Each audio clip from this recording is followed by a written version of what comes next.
What is going on, everybody? Welcome back to a brand new video, and in today's video we are going to be having a look at the DC Multiverse's The Batman action figure from Mcfarlane Toys.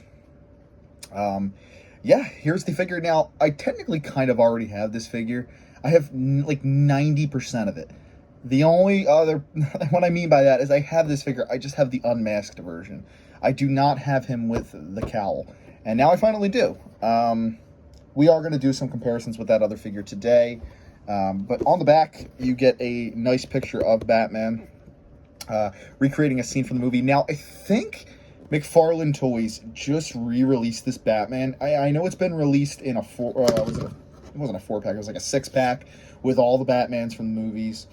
I think he released a new version of this very recently, or is going to at least. On the back, you get other looks at other figures in the line. You get Catwoman, Penguin, you also get Riddler, and then you get Batman's motorcycle as well. I've never seen those. To be honest, I didn't even know those existed. I knew the Riddler did, but the Penguin, Catwoman, and Batman's bike, no clue. Maybe I'll have to try and pick those up. But yeah, without further ado, let's get this guy unboxed and let's have a closer look at him.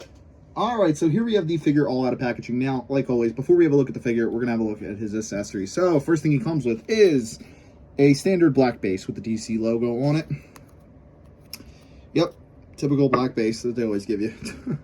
And we get the grapple launcher, or the grappling hook, whatever you choose to call it, with no paint.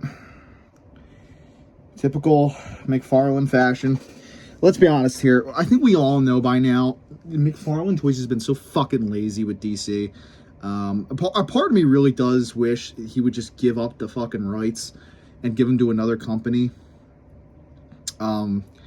Because I'm so sick of him half-assing a lot of his figures, man. First of all, he constantly gives you accessories that are never painted. He gives you an extreme limited amount of accessories. So really, you get like 1 or 2 of them. They're never painted. And like, I've even seen cases where he gives you the wrong accessories for the wrong either show or movie or video game. I'm pretty sure the Arkham Asylum Batman, he came with like the glue gun, or sorry, not the glue gun, the glue bomb from Arkham Origins, and he came with the electrical zapper thingy from Arkham Origins. I'm like, why the fuck do we have these accessories? And half the time his figures aren't even fucking accurate. His Arkham City and Asylum figures are so embarrassing. I only bought them for the sake of having them in the collection. They're so fucking off, it's not even funny. Having said that, I mean, he comes with a card as well. You know, they always come with cards. The cards are cool, I suppose. You gotta read up here on the back.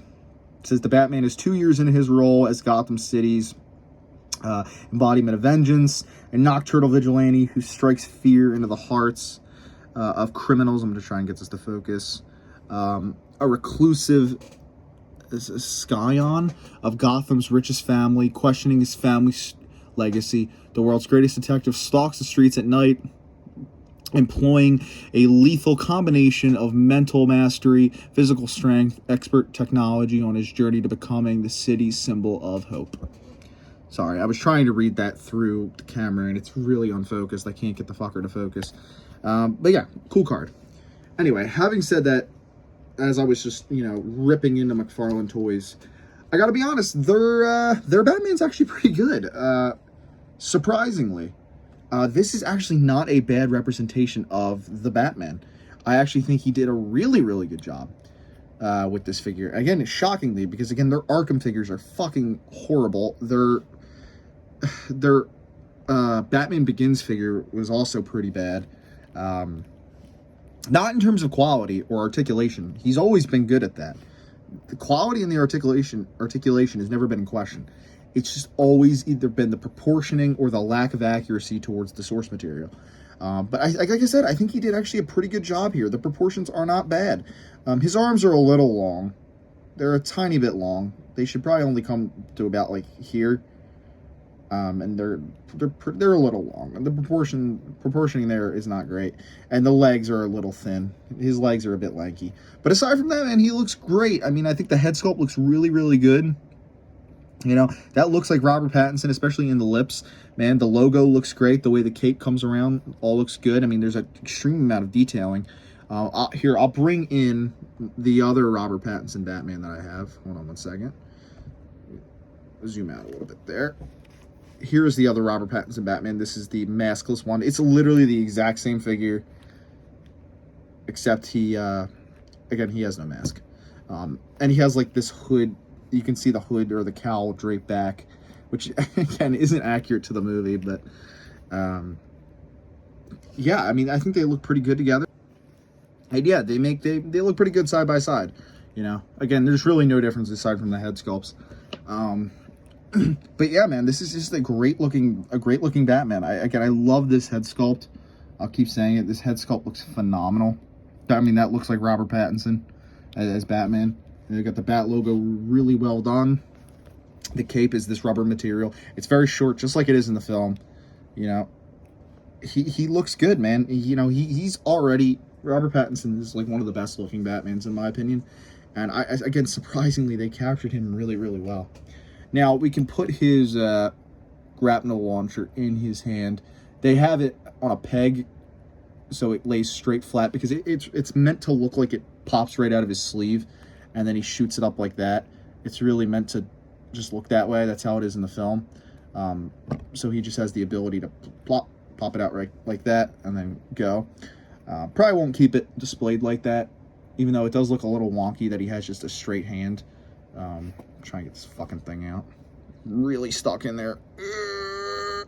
Oh my god, this thing is in really fucking good. I can't even get it out. I actually can't. All right, it's staying in. Forget it. But yeah, I just, like I said, I'm surprised at how good this figure actually is. In terms of articulation, he has a full ball joint on the head. He has a bend at the elbow. It's not a double bend, just a bend. He does have double bended knees, bends right there and bends up there, which is nice. He has foot articulation. His feet can go down like that at the ankle. He has wrist articulation. They swivel. They also come in a tiny bit, just like that. He's got full arm articulation. His arms can stick out, but it is hindered by the shoulder pads. So if you do not want to ruin them, I would not recommend that. He also has a ab joint right there. His legs can go all the way out, all the way back, out to the side, like so. So yeah, there's all sorts of crazy dynamic posing you can get him into. Wouldn't recommend doing it too much, again, only because wouldn't want to damage any of these rubber pieces he has on. He is a very rubbery figure. Most of him is rubber. But if you're not worried about damaging it, then pose away. I would strongly recommend it. Then there's tons of great poses you could get him into. And yeah, but let's take a look at more of this detailing, man. I love that they included the darts on the gauntlet there. That's super accurate to the film. The belt looks really, really nice. You know, again, the Bat logo looks really, really good as well. I like how it's like a different material than the rest of the suit. You know, he's got some detailing on the gloves right there. He actually is missing something from his leg now that I'm noticing it. In the movie, he does have like a little box on his leg. Why they didn't include that is beyond me. I mean, that's something from the film. He does have like this little square box on his leg. I don't know what it is. You never see him use it in the movie as far as I know. But yeah, I don't know why they chose not to include it. But yeah, aside from that, man, like I said, dead on accurate. I think the figure looks great. So yeah, I hope you guys did enjoy this review. If you did, make sure to drop a like, rate, comment, subscribe, and I'll see you guys next time. Bye, guys.